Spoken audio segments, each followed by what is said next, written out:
Good afternoon, everybody, and welcome to the HazMat podcast, episode number 18. Today we're going to talk about some asbestos horror stories, as if the disguise won't give you away. I'm Chris, of course, from HazMat, and I'm here again with our co-host, Jacques. How's it going? And today we're going to run through a few stories over the years that I think there'll be... Let me get this off. Suffocating. You think I wear a mask for a living, but anyway. We're going to talk about some stories where you can learn some very valuable lessons on what to avoid. These are instances that I'm aware of, and HazMat have been involved with most of these, where asbestos has gone awry, and at least for the clients or the homeowners, it's become a bit of a horror story in itself. Just keep in mind, this is one small example of dozens and dozens, but I picked a few out. Hopefully they all have a little lesson in them. Okay, so Jacques, I like telling stories. I'm going to tell you a little story. This here, and it should be up on the screen now, is a concrete polished floor. So the owner of the property, she hired a flooring contractor to give her some nice polished concrete. Mm-hmm. She had just spent a lot of money on renovating the kitchen, and that was the final touch. She wanted to get the old vinyl up and have some concrete polished floors. Mm-hmm. So the issue was midway through the job, as you can see, they were alerted that the material they'd been grinding already is asbestos containing. And it went everywhere. I'm assuming they got stuck in without masks. They got stuck in. They put the flooring company put a young gentleman on the sander or polisher, and he got covered in this stuff. It was everywhere. And halfway through the job, they found out that it was asbestos. Didn't really know what to do, and of course this made it a major incident.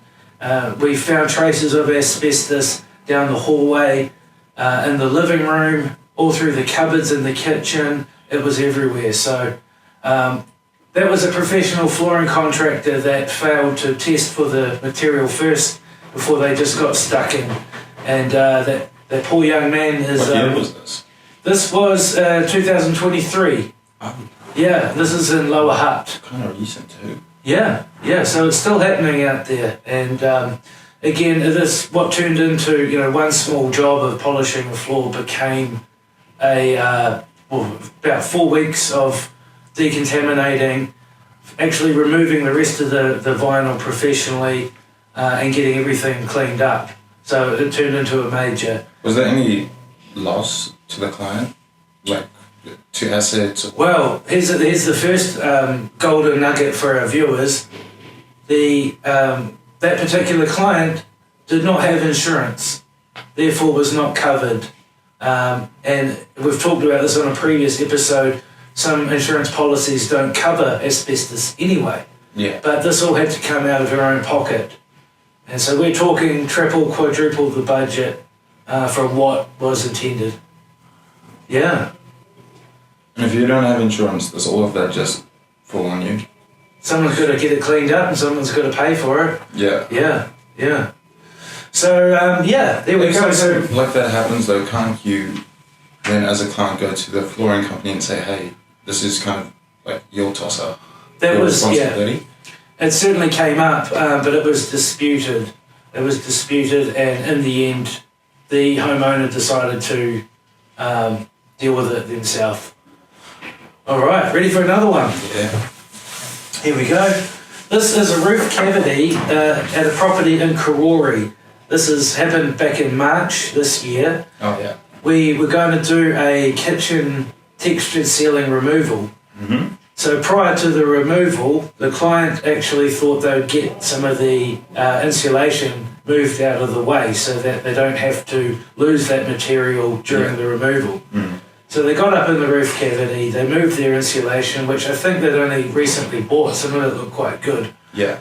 And what did they happen to find? A bunch of asbestos debris in the roof cavity that was actually underneath the insulation. So what do you think that might have meant? Well, right off the bat that they lost all all the insulation that they were trying to save. There's certainly, the insulation was contaminated, but where do you reckon it had come from? Well, probably the roof then. Yeah. So they had a modern roof, but the roof before must have been an asbestos so it was a roof. hidden layer. Yeah. So the roof had been replaced at some point. The current homeowners had no idea, and it wasn't until they actually started to pull the insulation away, they saw all the remnants that they weren't aware was even there from an old asbestos roof. So again, a planned and budgeted job ended up blowing out because the whole roof cavity needed to be cleaned out as well. It must have been, I don't know when the roof was removed, but obviously they left a lot of debris behind and it had to be dealt with. So again, another, hey, go home and check under your insulation because they never would have known. Though, if you think about it, because what do you do? Like, fair enough, these clients were fortunate enough to be able to figure something out.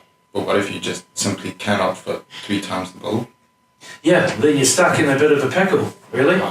They had the means, luckily, these people, but it's certainly just a big headache that wasn't anticipated and it wasn't budgeted for, so they had to dig deep to pay for that extra work. Ready for another one? Okay, this is an interesting one. This is back in 2018. Oh, yeah. This is where you're still in South Africa. This is where a runaway truck meets a house. So asbestos clearing, I assume. A truck lost control, went up over the curb, into the raised garden bed, which is at the bottom of the photo. Into it or through it? Through it. Through the house. This was a rental property in Wellington, and I had a phone call from a property manager one afternoon saying, do you test for asbestos? Yes, we do. Oh, can you come down? We've had an incident. And sure enough, I tested that material and it was asbestos. It had gone all through the living room for these people. It was a rental house, so the tenants must have got a hell of a fright. Yeah. They would have been in the living room or whatever. Was anyone harmed? No one was harmed, but the traces of that cement after a truck smashed through it was all in the living room. So that all had to be cleaned out. I think... you can't really clean the couches and stuff, so they would have lost that. I'm pretty sure either it was extensively cleaned or they were replaced. But in any case, they hadn't known that was asbestos material in the beginning, so they could have acted on it a bit quicker. And of course, they put the tenants out for several days because they had to move out, obviously, while the clean-up happened. So there you go. You never know when a truck might come through your living room and you want to know what your cladding's made of. All right.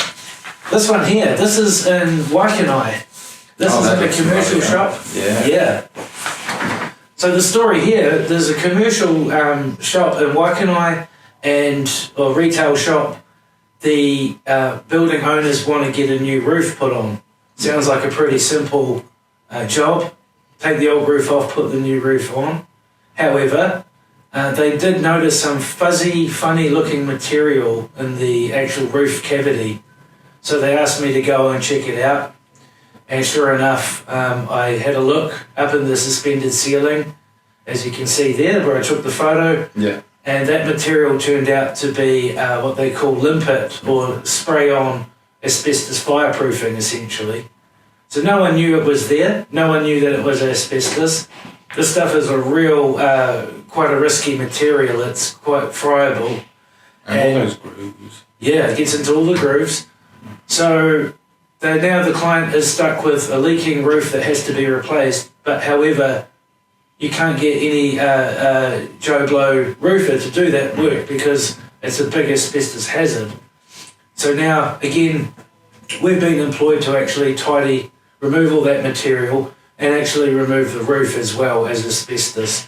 But it's a long way to go just to get a new roof put on. So again, these poor clients had no idea it was up in their own roof cavity, and now they have to, again pay 3 times what it would have cost normally. Is there any way to salvage what it was sprayed onto, or is that an immediate get rid of it, all of it? I think due to the nature of it, it would be deemed to be contaminated. So many grooves in that style of roofing, it's very hard to be 100% clean. So it would be pretty much condemned. So there you go. This one here is a job in Tawa where I came to have a look. Now these clients employed a professional building company to do a renovation of their bathroom. They got bathroom, laundry, toilet downstairs. Yeah. And the particular building company, the foreman said on his life that he knew the floor was not asbestos, and yet the homeowner was still quite suspicious. So after the fact that they'd already ripped all the floor up, as you can see in the photo, she came and had it tested and it was asbestos.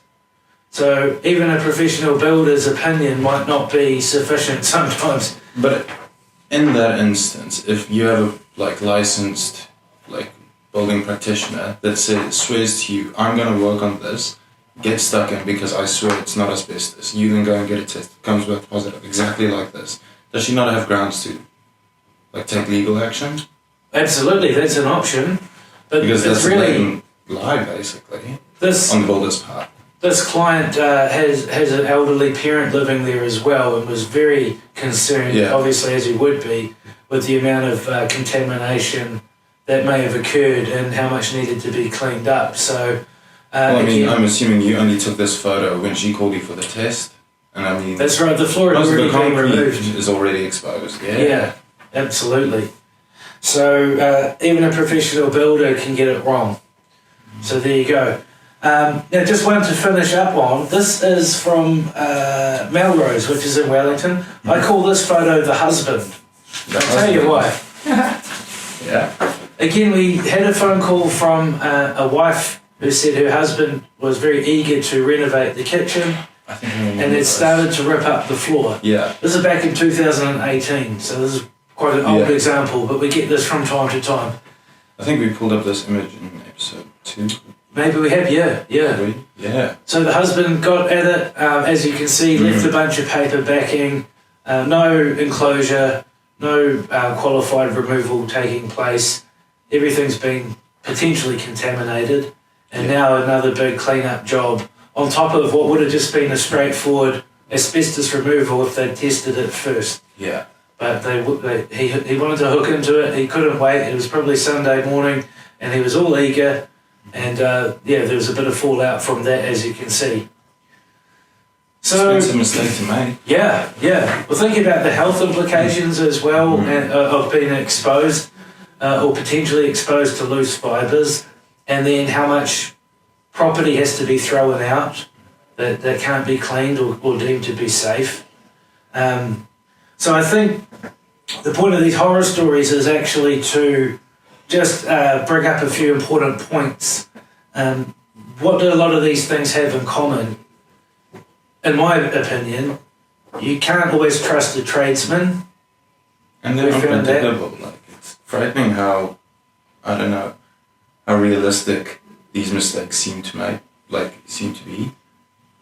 Just ripping up an old vinyl because you want to get rid of it, or truck going through your house or something. That's something that could happen to anyone at any time. Well, that's right. I guess the idea for this podcast is for people to be extra vigilant. Yeah. If you're buying a property, maybe lift up the roof insulation and check if there's debris under there before you make the purchase. If you're getting your floor polished, your concrete floor polished, make sure that the contractor is aware that the vinyl may be asbestos containing before they start. Make sure they test that material. If you've got... So when you buy a house, the seller or the real estate agent, they have no obligation to go around and test for anything they think might be asbestos. Well, they might not know anyway. So it's really, if you're going to buy a property, really the onus falls on you to investigate what you're buying. Fair. Yeah. So maybe with the runaway truck versus cladding, maybe if they'd known earlier that it was asbestos, they could take quicker action to have it cleaned up, because it took a couple of days to actually figure it out and have it tested and the results come back. The husband, make sure that you keep an eye on your eager husband so that he doesn't rip into it before you actually check things out. Yeah.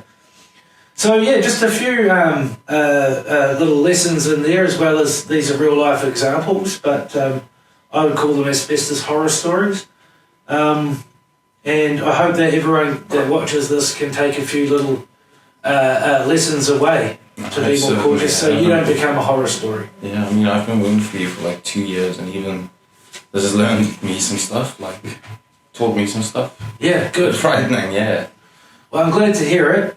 Okay, so I'm going to wrap things up. Thank you everybody for tuning in, and please like, share and subscribe to our channel. And Jacques, what do we want our viewers to know for next week? Tune in for Episode 19. Episode 19. All right, thank you very much, and we will see you next week.